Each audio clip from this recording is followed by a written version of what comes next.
Dubbaka MLA భూ కబ్జా మరియు భూ దొంగ అంటూ విమర్శించిన కాంగ్రెస్ పార్టీ నాయకులు చెరుకు శ్రీనివాస్ రెడ్డి.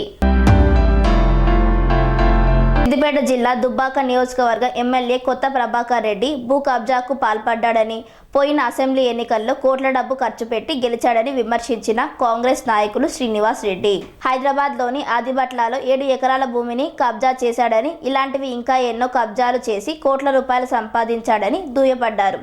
ఇలాంటి వ్యక్తి నన్ను విమర్శించడం ఏంటి అని మండిపడ్డాడు. సభ్యుడు కొత్త ప్రభాకర్ రెడ్డి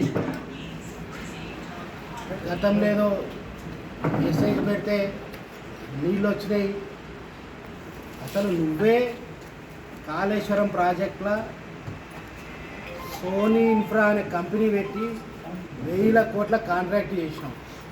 ఏడ సరిగా కాలువలు లేవు, ఎన్నో సమస్యలు ఉన్నాయి. మరి ప్రభుత్వం కూడా నీళ్లు మొన్ననే కూడా వెళ్ళి ఇవ్వడం జరిగింది. ఒక 4-5 రోజులు చిన్న టెక్నికల్ ప్రాబ్లం ఉంటే ఒక 2 రోజులు ఆపేస్తే దాన్ని పెద్ద రాద్ధాంతం చేస్తుంది కొత్త ప్రభాకర్ రెడ్డి. భూములు కబ్జాదారుడు కొత్త ప్రభాకర్ రెడ్డి. నిన్ననే ఛానల్లో వచ్చింది, ఆదిబట్ల 7 ఎకరాల భూమి అన్యాయంగా బెదిరించి దాదాపు 30 కోట్లున్న ఎకరానికి ఉన్న 7 ఎకరాల జాగను కబ్జా చేసింది కొత్త ప్రభాకర్ రెడ్డి. అదేవిధంగా గతంలో బాలానగర్ల ఉషా యాన్సలరీస్ దగ్గర 35 ఎకరాలు టీఆర్ఎస్ పార్టీ కొంతమంది శాసనసభ్యులతో కలిసి కొంతమందిని బెదిరించి కారు చౌకగా భూములు కాజేసిన దొంగ కొత్త ప్రభాకర్. అదే కాదు, మోడర్న్ బ్రెడ్ ఫ్యాక్టరీ భూములు ఏవైతున్నాయో అవి కూడా కారు చౌకగా ప్రభుత్వం ఉందని చెప్పి కాజేసిన భూ దొంగ కొత్త ప్రభాకర్. అదే కాకుండా హరీష్ రావుతో కలిసి మా ఫోన్లన్నీ ట్యాపింగ్ చేసిండు.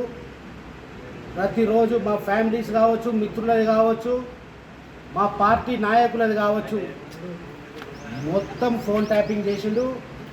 సాక్ష్యాధారాలతో సాక్ష్యాలు మా దగ్గర ఉన్నాయి. చేగుంట సర్పంచ్, రాంపూర్ సర్పంచ్ తనతో సంభాషించింది కూడా చెప్పడం జరిగింది.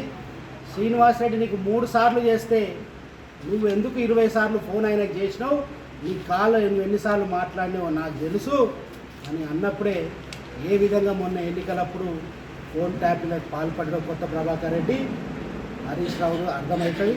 గతంలో కూడా హరీష్ రావు నా క్రెడిట్ కార్డ్ స్టేట్మెంట్లు కావచ్చు, ఇంకేదో పేద ప్రజలకు కోట్ల కేసులకు పైసలు ఇచ్చిన సహాయం చేసినామని ఎన్నో TV9 ముందట ఇంకా ఇతర టీవీ ఛానళ్ళ ముందర నా పైన అభియోగం మోపిండి. అంటే కూడా ఈ ఫోన్ ట్యాపింగ్ ద్వారా ఇద్దరు దొంగలు చేసిండ్రు.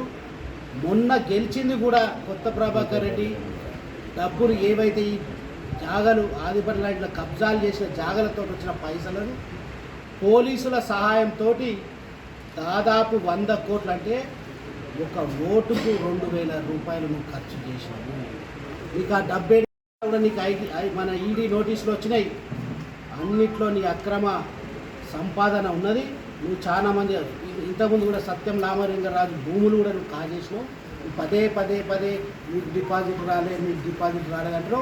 మేము దొంగతనాలు చేయలే, భూములు కబ్జాలు చేయలే, దొంగ కాంట్రాక్టులు చేయలే, నీ లెక్క డబ్బులు వంచలే. ప్రజల అవసరాల్ని వాళ్ళ పేదరికాన్ని ఆసరగా తీసుకొని నీ యొక్క అక్రమ సంపాదనను మన పోలీసుల ద్వారా ఒక ప్రజాస్వామ్య వ్యవస్థను కూని చేసి ఒక రాజకీయ వ్యభిచారిలాగా నువ్వు రాజకీయం చేస్తున్నావు. నీలాంటి రాజకీయ వ్యభిచారం చేయదలుచుకుంటే మాకు 100 సార్లు కూడా పదవులు అవసరం లేదు. ప్రజల దీవెనలతోటి నీతివంతంగా న్యాయంగా గత 40 ఏళ్ళ ఈ నియోజకవర్గంలో రాజకీయం కుటుంబం మాది. నేను ముఖ్యంగా కొత్త ప్రభాకర్ రెడ్డికి సవాల్ చేస్తున్నా, నువ్వు నిజంగా ప్రజల దీవెనతో గెలిచుంటే దమ్ముంటే రాజీనామా చేయి.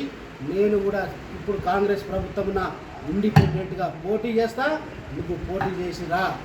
కోడి కత్తి డ్రామా నువ్వే పొడిపించుకున్నావు తప్ప నీ కేవలం ప్రజల సానుభూతి పొంది పైసలు వెదజల్లి ఫోన్ ట్యాపింగ్ల ద్వారా నువ్వు అధికారంలోకి వచ్చినావు. ఖచ్చితంగా రాబో రోజుల్లో నీ బండారం బయట పెడతా. ఖచ్చితంగా దీనిపైన నేను హైకోర్టు బోధించుకుంటున్నా. ఏ విధంగా అయితే నా ఫోన్ ట్యాపింగ్ నా యొక్క ఒక భారత పౌరుని స్వేచ్ఛను మీరు హరించరో ఖచ్చితంగా కటకటాల వేసుడే, ఖచ్చితంగా కొత్త ప్రభాకర్ రెడ్డి తస్మాత్ జాగ్రత్త, నువ్వు కూడా త్వరలోనే తిహార్ జైలు పోతావు.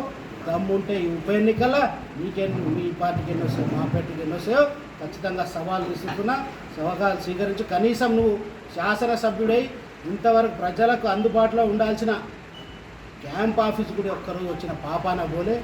కేవలం మళ్ళీ ఏమంటే ప్రయత్నం చేస్తున్నంటే నేను కాంగ్రెస్ పార్టీలో పోతేనే జైలు పోను, నా అక్రమ ఆస్తులను అన్నీ కూడా కాపాడుకుంటా అని చెప్పి కాంగ్రెస్ పార్టీ నాయకుల దగ్గర పోయి మళ్ళా మీ పార్టీలో చేరుతా అని చెప్పి రాయబారాలు నడుపుతున్న కొత్త ప్రభాకర్ రెడ్డి జాగ్రత్త అని చెప్పారు.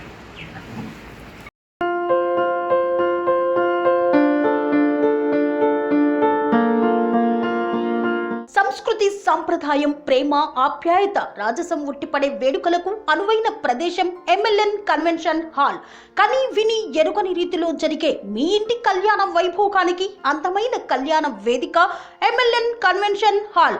ఎంఎల్ఎన్ కన్వెన్షన్ హాల్ ప్రత్యేకతలు: సువిశాలమైన wedding halls, centralise AC banquet hall మరియు విశాలమైన డైనింగ్ హాల్, వధువరుల కోసం ప్రత్యేక ఏసీ మరియు నాన్ ఏసీ గదులు, నక్షత్రాల వెలుగులో పచ్చని పచ్చికపై పార్టీల కోసం అనువైన గార్డెన్. ఎంఎల్ఎన్ కన్వెన్షన్ లో సీసీటీవీ పర్యవేక్షణతో పూర్తి భద్రత. ఎక్స్పీరియన్స్ అండ్ ప్రొఫెషనల్ వర్కర్స్ గల అన్నపూర్ణ గ్రూప్ వారి సేవలు. 2000 వాహనాలు పార్కు చేసేందుకు సువిశాల పార్కింగ్ సౌకర్యం. మీ ఇంట జరిగే అన్ని శుభకార్యాలకు, పెళ్లి, reception, engagement, birthdays, get together, corporate events, ఏ ఇతర శుభకార్యాలకైనా అందమైన వేదిక ఎంఎల్ఎన్ కన్వెన్షన్ హాల్. బుకింగ్ కోసం సంప్రదించండి 7550438888 మరియు 7550428888. మా అడ్రస్ చీర్యాల లక్ష్మీ నరసింహస్వామి దేవాలయం ప్రక్కన, near outer ring road, Keesara junction, Cheeryal గ్రామం, మేడ్చల్ జిల్లా.